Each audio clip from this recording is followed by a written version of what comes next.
So once again, another year, another Penske drama. This year having a drama during the Indy 500 of all events. Last year with the push-to-pass scandal at St. Pete last year, we're once again in another Penske drama this year as we had a body mod violation for the rear attenuator for the number 2 car of Joseph Newgarden and the number 12 car of Will Power. Both had body mod violations. Will somehow getting through technical inspection the first time, but it was just basically deemed like if that thing went for qualifying, it was going to be dinged for that second time around when they did post-inspection. So they pulled out. It was found that both had those body modifications on them, but the Scott McLaughlin car, the number 30, did not have that rear attenuator modification to it.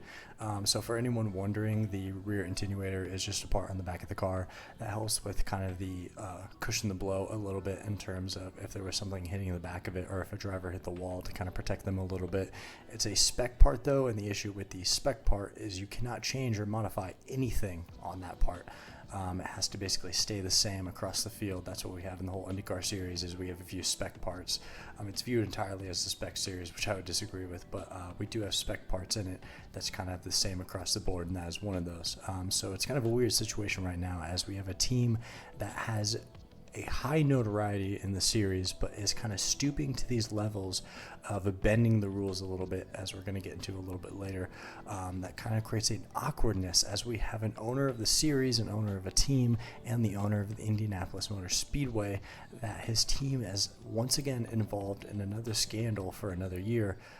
Just kind of creates an awkward situation overall, I feel like, for the entire series. So the big news coming out of today, I recorded this yesterday, but with the news today, I feel like I had to kind of redo this a little bit as we had some big changes. So Tim Cindric and Ron Rzucki.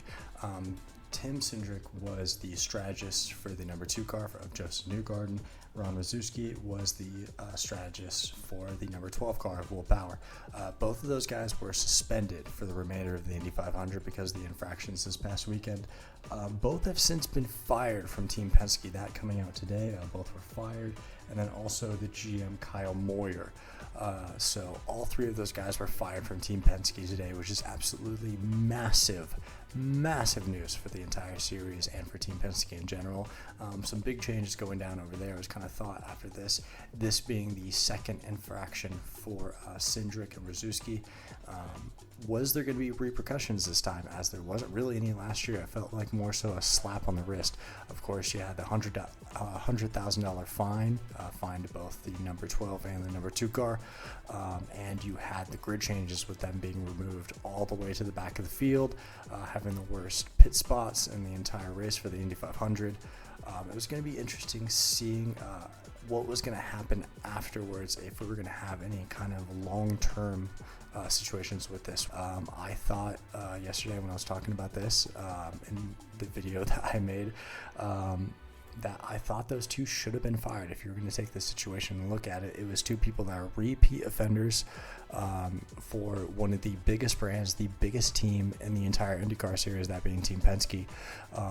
You are kind of looked at, as some of the drivers have said, in another light in terms of the entire series. You were looked at as kind of being the premier team in the series. So them stooping to these levels where you're not exactly even getting a big advantage with smoothing over this part.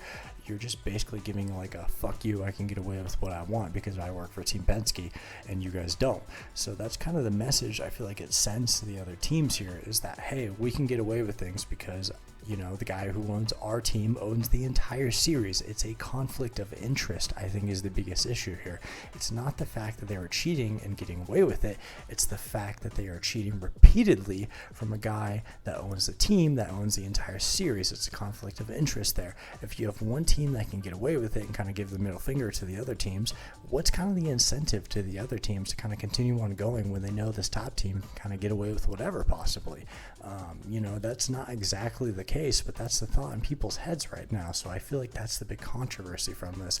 It's not exactly them trying to get away with a strategical advantage here. It's the fact that you're kind of giving a middle finger to the other teams because you can get away with stuff that other teams can't. Going forward, I feel like this was the right move. I feel like you need to make changes at Penske. You need to make that kind of big impact of like, hey, we're not going to tolerate this. It's created the conversation of, should Roger sell the series? You know, should he get rid of it? Or should he get rid of Team Penske? Here's the issue. I don't see him getting rid of the series. That kind of concerns me a little bit in terms of someone else possibly taking it over. That doesn't have the right idea for how the series should be going forward. Roger isn't the best, but I feel like we could have some worse options in terms of how the series could be handled going forward. But what you could do is, which we had a few reporters suggest to Doug Bowles during the press conference the other day. If you haven't watched it, please go do. I feel like it was a good explanation of everything going on right now. I feel like Doug's done a great job overall in terms of how he's handled the series so far, being so new and fresh into the position and dealing with as much as he has so far. I feel like he's done a good job, honestly. I feel like he's more so a man of the people. You're not going to have a good, simple fix with all this. It's going to be very complicated, very complex.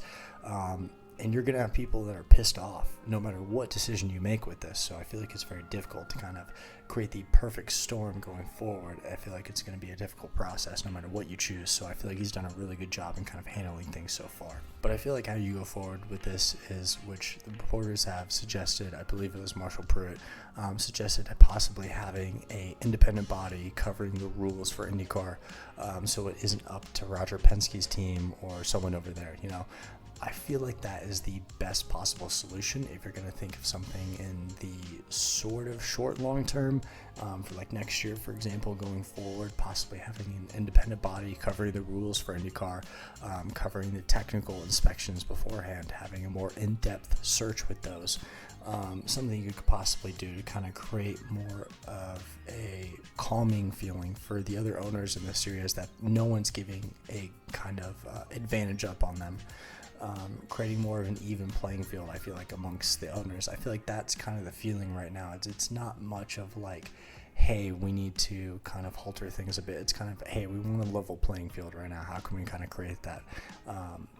Yeah, I don't know. It's very interesting. I feel like if you had that independent body there, I feel like you would have more of an even playing field a little bit in terms of how penalties would be given out, especially during the races, post-inspection, things like that. You wouldn't have teams necessarily getting away with the kind of cheating scandals we've had the last couple of years involving Team Penske, which has been really interesting. You know, they don't need to make these changes, but for some reason kind of seeming to make these small modifications to try and get away with things. One of the biggest ones is people finding this modification on Joseph Newgarden's car last year, which I feel like creates a different narrative. It may not have that much of an advantage overall in terms of the car, but you know, you were going to these lengths to kind of create a different strategy for yourself that was outside the rule book. I don't know, it's interesting at this point. I think overall the best solution is for Roger Penske to possibly give up any running of Team Penske at all. I know he's not exactly involved with team operations. I don't know how true that is. Like, come on now, let's be real. But I feel like overall giving up any operations of Team Penske, or really any involvement besides financial gain, I think is the way to go at this point. Focus overall on just running the overall series and trying to grow IndyCar as much as you can, and getting this independent body to come in to kind of cover the rules, cover the technical inspections both pre and post, and getting people in that don't exactly have this bias with IndyCar or affiliated with any sort of team or anything like that, to kind of create some clarity overall amongst all the teams. I'd be interested to hear any thoughts down below on the current issue, on what should be done going forward, and I hope you all have a great rest of your day and take care. Take it easy.